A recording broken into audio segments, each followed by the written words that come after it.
A paz do Senhor Jesus a todos os irmãos. Aqui é a missionária Arlete quem vos fala para mais uma pré-aula deste primeiro trimestre de 2018, onde estamos estudando o livro de Levítico e hoje estaremos comentando a lição de número 10, que será ministrada no dia 11 de março de 2018, que fala sobre o dia da expiação.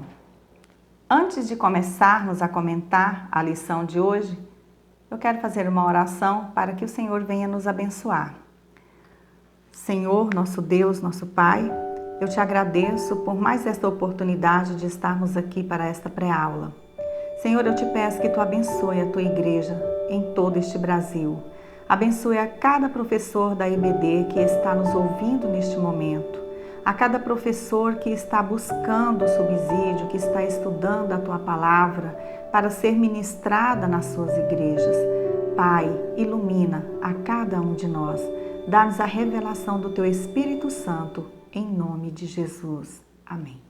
Agradeço a Deus, amados irmãos, por esta oportunidade de estarmos aqui mais uma vez.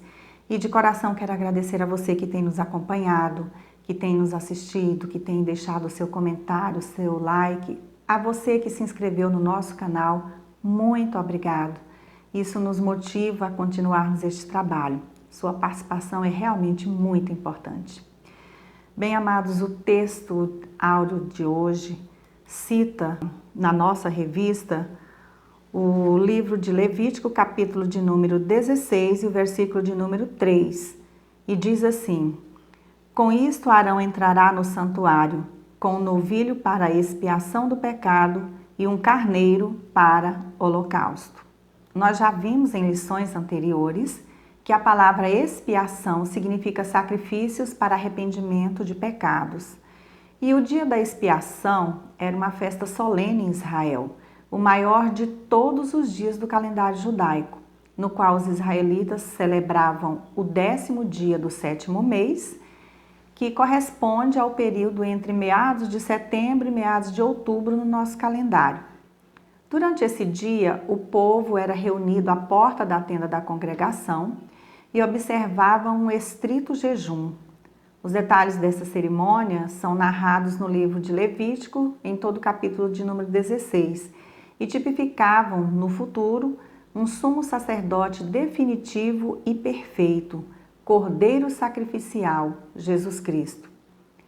A nossa verdade aplicada de hoje nos diz o seguinte: a confiança para entrar na presença de Deus nos é assegurada pelo sumo sacerdote Jesus, que apresentou a Deus um sacrifício perfeito, que ele realizou em nosso favor, dando a sua própria vida.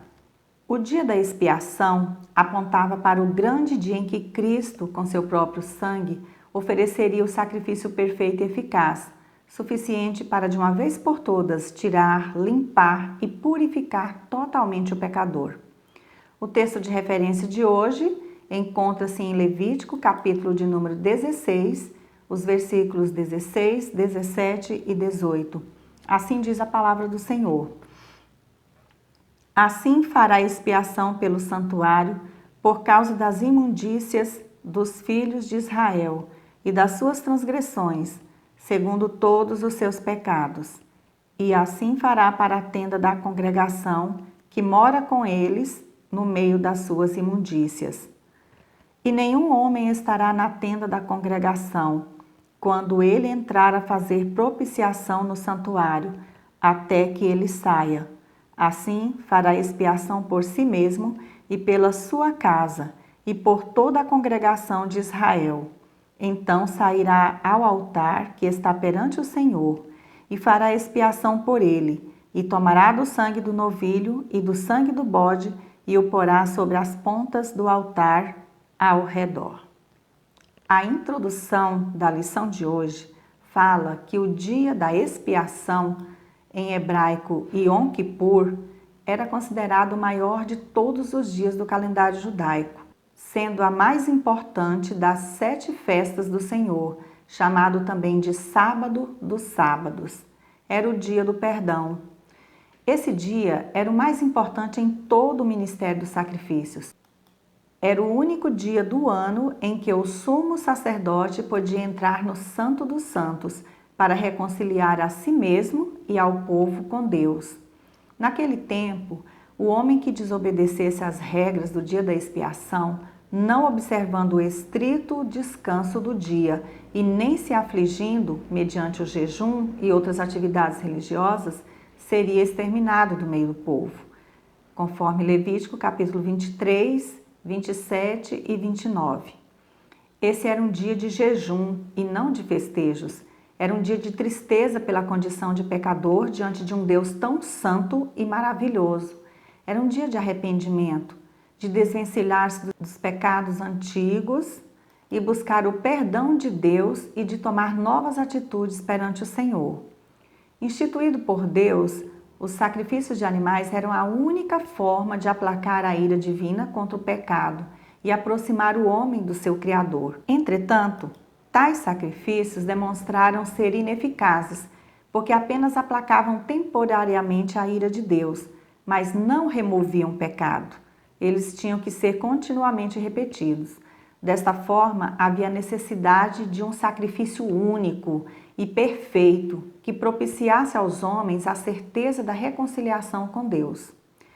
O primeiro objetivo da lição de hoje é mostrar a responsabilidade do sacerdote. Tópico 1. Entrando no lugar santíssimo. Amados irmãos, como já estudamos em lições anteriores, no tabernáculo, o lugar santíssimo era separado do lugar santo por um véu. Este véu ensinava que o acesso à presença de um Deus santo estava impedido pelo pecado do homem. Nesse lugar, a plenitude da santidade divina se manifestava.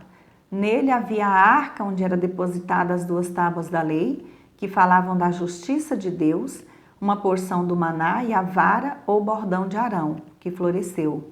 Sobre a arca estava o propiciatório, que falava da nossa reconciliação com Deus por meio de Cristo, representado na arca propriamente dita, feita de madeira e recoberta de ouro, onde vemos a dupla natureza de Jesus, a humana e a divina.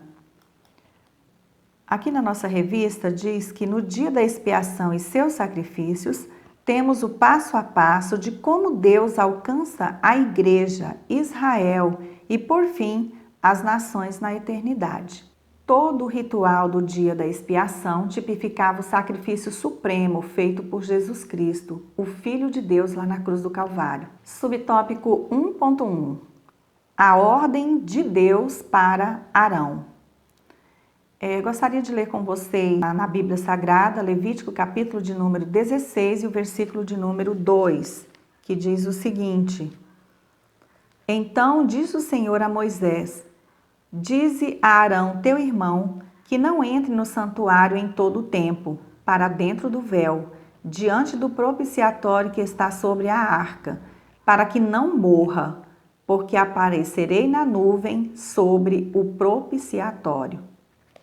A ordem de Deus para Arão não entrar no lugar santíssimo em todo o tempo, ou seja, na hora em que o sumo sacerdote bem entendesse, deixava claro para Moisés, para os sacerdotes e para todo o povo que para servir a Deus era necessário obedecer os seus mandamentos, com submissão e temor, diferente da atitude dos filhos de Arão ao se aproximar do Senhor para oferecer uma oferta não autorizada por ele, registrado em Levítico capítulo de número 10. Lemos no texto sagrado que ao oferecer fogo estranho perante o Senhor, Nadab e Abiú foram imediatamente mortos, deixando claro para toda a congregação de Israel que Deus não aprova nenhum tipo de desobediência aos seus preceitos, nenhum tipo de arrogância, de rebeldia ou autossuficiência para servi-lo de qualquer maneira.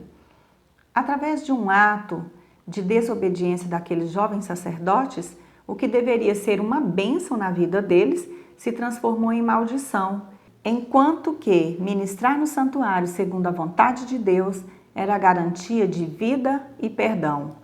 Esse princípio é válido também para a Igreja do Senhor Jesus hoje, que deve procurar obedecer às instruções de Deus na sua palavra evitando todo tipo de inovações estranhas às Escrituras.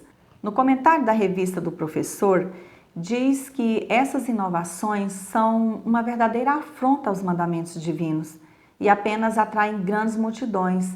O seu objetivo não é glorificar a Deus, mas exaltar o homem.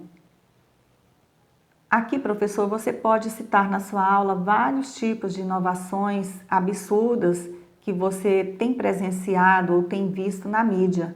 É bom sempre debater isso com a classe. Não podemos esquecer que tudo o que fazemos na casa do Senhor deve ser para a honra e glória do seu santo nome, porque o nosso Deus não divide a sua glória com ninguém. Subtópico 2.2. O sacerdote banhava a sua carne. Para que o sacerdote pudesse se aproximar do Senhor, era necessário se lavar com água, se purificar de toda impureza física e cerimonial. E o autor da nossa revista diz aqui que esse ato era uma figura do que a palavra de Deus faz na vida do salvo. Observe o que diz o apóstolo Paulo na Epístola de Tito, capítulo de número 3, versículo 5 ao versículo 6. Não por obras de justiça praticadas por nós, mas segundo sua misericórdia, ele nos salvou mediante o lavar regenerador e renovador do Espírito Santo, que ele derramou sobre nós ricamente por meio de Jesus Cristo, nosso Salvador. Nessa passagem bíblica, a expressão lavagem da regeneração se refere à obra do Espírito Santo, que em um momento renova a pessoa por meio da limpeza, da regeneração. Devemos estar limpos pela palavra de Deus para, em santificação, nos achegarmos confiadamente perante o trono da graça, tendo o privilégio de sermos purificados pelo sacrifício vicário de Cristo por nossos pecados. Essa nova natureza passa a ser base para uma vida cristã frutífera, crescimento de caráter e a realização das boas obras. Subtópico 1.3. As vestes para entrar no santuário. Quero aqui ler a passagem bíblica que está em Levítico, capítulo de número 16 e o versículo de número 4, que diz assim a palavra do Senhor: vestirá ele a túnica de linho sagrada, terá as calças de linho sobre a pele, cingir-se-á com o cinto de linho e se cobrirá com a mitra de linho. São estas as vestes sagradas. Banhará o seu corpo em água e então as vestirá. Nesse dia, o sumo sacerdote deveria adornar-se com simplicidade e humildade. Tinha que tirar a sua indumentária e vestir-se de roupas sacerdotais comuns, roupas claras que simbolizassem a pureza. Assim como o sumo sacerdote tinha que deixar de lado a sua indumentária para vestir-se com as roupas sacerdotais simples, o Senhor Jesus, o nosso sumo sacerdote, se despiu de toda a sua glória, conforme Filipenses, capítulo de número 2, versículos 7 a 8. Antes, a si mesmo se esvaziou, assumindo a forma de servo, tornando-se em semelhança de homens e reconhecido em figura humana. A si mesmo se humilhou, tornando-se obediente até a morte e morte de cruz. O tipo de morte mais humilhante que se pudesse imaginar. O comentário da revista do professor diz o seguinte: como depois Arão voltava a vestir as suas pomposas vestes, também Jesus hoje está revestido de glória e de honra. O segundo objetivo desta lição é demonstrar a exigência para poder entrar no lugar santíssimo. Tópico de número 2. A expiação do santuário. Arão entrava no santuário com um novilho para expiação do pecado e um carneiro para o holocausto. Levítico 16:3. Ele não tinha permissão de entrar no lugar santíssimo com frequência, por isso havia a necessidade de ser purificado antes de oferecer sacrifício pelo povo. Subtópico 2.1 A expiação pela sua casa. Somente nesse dia, o sumo sacerdote tinha acesso ao lugar santíssimo do tabernáculo e não poderia entrar se não levasse o sangue, que seria espargido sobre a face do propiciatório para a banda do Oriente 7 vezes. Tinha também de encher o local com a fumaça do incenso, para que não morresse, e o incensário devia ser cheio de brasas de fogo retiradas do altar de bronze e levado juntamente com o incenso para dentro do Santo dos Santos. A fumaça resultante cobria a tampa da Arca da Aliança, onde a presença de Deus era revelada. A obediência em fazer tudo conforme Deus ordenara era o que salvava a vida do sacerdote ao se apresentar diante dele. Professor, faça a comparação da descrição deste subtópico com o que está escrito na Epístola aos Hebreus, capítulo de número 7, versículo 26 ao 28. Arão precisava oferecer sacrifícios por si mesmo para se purificar do pecado antes que pudesse representar a nação diante de Deus, enquanto que o nosso sumo sacerdote Jesus não precisou oferecer nenhum sacrifício por si mesmo, porque não tinha pecado. E só ele foi Deus encarnado e o antítipo do cordeiro repetidamente sacrificado conforme o ritual judaico. Subtópico 2.2 A expiação pelo povo. Uma vez expiado o pecado do sumo sacerdote, era a vez da expiação pelo povo, conforme Levítico, capítulo de número 16, versículo 8 ao 10, que diz o seguinte: Lançará sorte sobre os 2 bodes, uma para o Senhor e outra para o bode emissário. Arão fará chegar o bode sobre o qual cair a sorte para o Senhor e o oferecerá por oferta pelo pecado. Mas o bode sobre que cair a sorte para bode emissário será apresentado vivo perante o Senhor para fazer expiação por meio dele e enviá-lo ao deserto como bode emissário. Essa segunda parte da preparação consistia na escolha entre 2 bodes que faziam parte da cerimônia. Através do lançamento de sorte, era decidido quais dos 2 animais seria sacrificado a Deus e qual deles seria o emissário para ser levado ao deserto. Esses 2 bodes representavam 2 aspectos da obra que Jesus fez por nós em perdoar os nossos pecados e levar sobre si os nossos pecados, como nos ensina a palavra de Deus na primeira carta de Pedro, capítulo de número 2, versículo 24. Era o bode sacrificado pelo pecado, representando a morte de Cristo em lugar do transgressor. O sangue expiador era levado ao lugar santíssimo, quando o sumo sacerdote fazia intercessão pelo povo, aspergindo um pouco do sangue do sacrifício sobre o propiciatório, a tampa da arca do concerto. Lembre-se que ali dentro estavam as tábuas da lei e que nenhum israelita era capaz de cumprir a mesma por causa dos seus pecados. Contudo, esse sangue apenas cobria o pecado do povo, tornava-o aceitável diante de Deus, mas não tinha o poder de remover o pecado.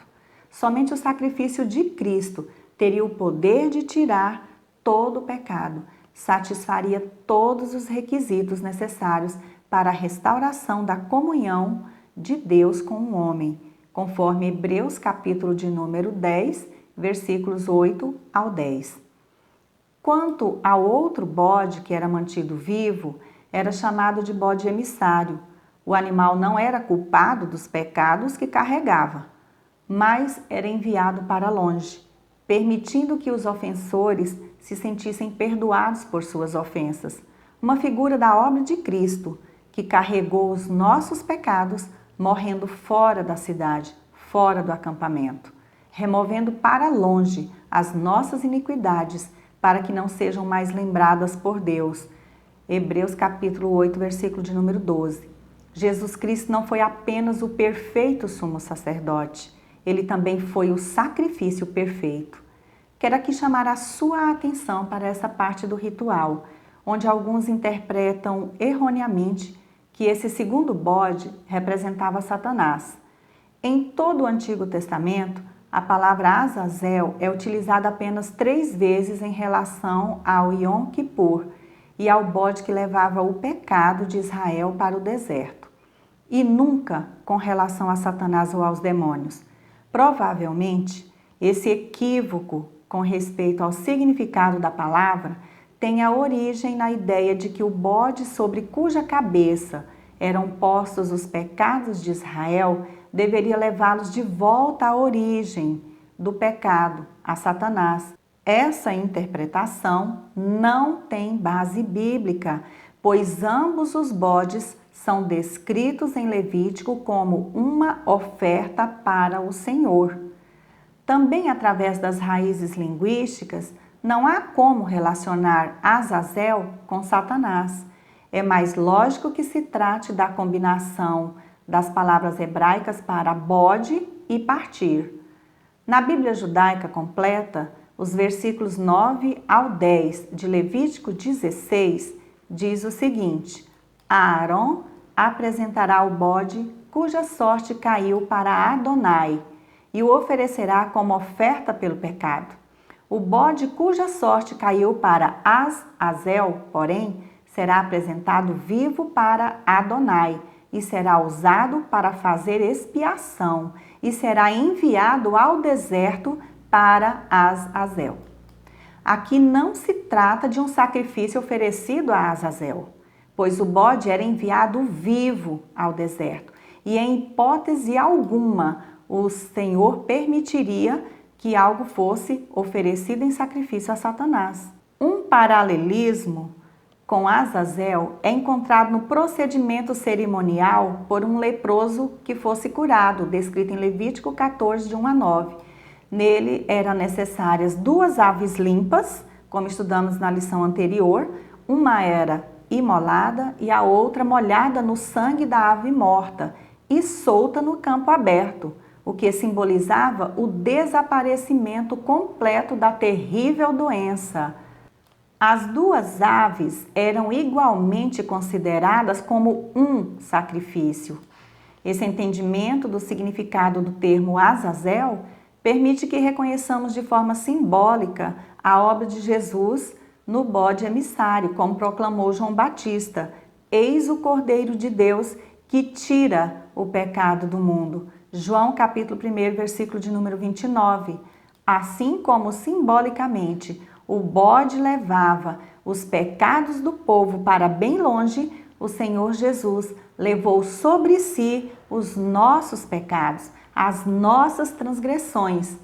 Professor, enfatize para o seu aluno que as regras e rituais não purificavam os corações das pessoas. Somente o sangue de Jesus Cristo pode nos purificar. Somos incapazes da autopurificação. Somente o sangue de Jesus pode perdoar os pecados do passado, do presente e do futuro, visto que, mesmo salvos, estamos sujeitos a falhar. Subtópico 2.3. A expiação pelo santuário. Diz assim na nossa revista: era também necessário fazer expiação pelo santuário por causa das imundícias dos filhos de Israel. Levítico, capítulo 16 e o versículo de número 16. Todo o tabernáculo deveria ser purificado por causa das transgressões do povo. Isso nos faz entender que todo lugar em que Deus habita deve ser puro, santo, para que Ele possa ali permanecer. Note que cada detalhe do ritual efetuado pelo sumo sacerdote exigia santificação. O antigo sistema de sacrifícios tinha como propósito ilustrar a incapacidade do pecador em prover a sua própria salvação, independente de Cristo. Só Jesus nos limpou a consciência, removendo plenamente as nossas culpas. Jesus foi tanto o nosso propiciatório como a nossa oferta vicária. Ele mesmo entrou no santuário, não com sangue de bezerros, bodes ou carneiros, mas com o seu próprio sangue, conforme consta em Hebreus capítulo 9, versículo 12 e Romanos 3, 25. No dia da expiação, o sumo sacerdote entrava sozinho na tenda. Jesus também realizou o mais perfeito sacrifício sozinho e entrou no lugar sumamente sagrado, o céu, o lugar do trono de Deus, apresentando o seu sacrifício, adquirindo o direito de sentar-se à direita do Pai e de agir como nosso intercessor. Porque Cristo não entrou em santuário feito por mãos, figura do verdadeiro, porém no mesmo céu, para comparecer agora por nós diante de Deus. Hebreus capítulo 9, versículo 24. O terceiro objetivo desta lição é ensinar a grandeza da obra da redenção do homem. Tópico 3. O holocausto após a expiação. O holocausto é um sacrifício de adoração e Deus deve ser adorado em todas as circunstâncias e em todos os momentos de nossa vida. Feita a expiação, vinha a festa do holocausto, significando que o pecado já não existia e o povo podia fazer festa com alegria. Depois que o Senhor nos salvou, podemos viver alegres e gozar a felicidade que advém da salvação. Aquele que recebe o sacrifício de Jesus pela fé passa a ter novidade de vida, ficando para trás o velho homem e todo o fardo pesado do pecado que antes carregava. Subtópico 3.1. As vestes depois do sacrifício. Após o sacrifício, o sumo sacerdote deixava suas roupas brancas na tenda, banhava-se outra vez e então vestia seus trajes sacerdotais magnificentes para então oferecer o holocausto a Deus. O Senhor Jesus, após ter se despido de toda a sua glória para viver entre os homens e se entregar como sacrifício perfeito por nós, ressuscitou em um corpo glorioso e após a sua ascensão aos céus, se apresentou diante de Deus o Pai, recebendo a glória que tinha antes. Subtópico 3.2. O homem que levou o bode emissário.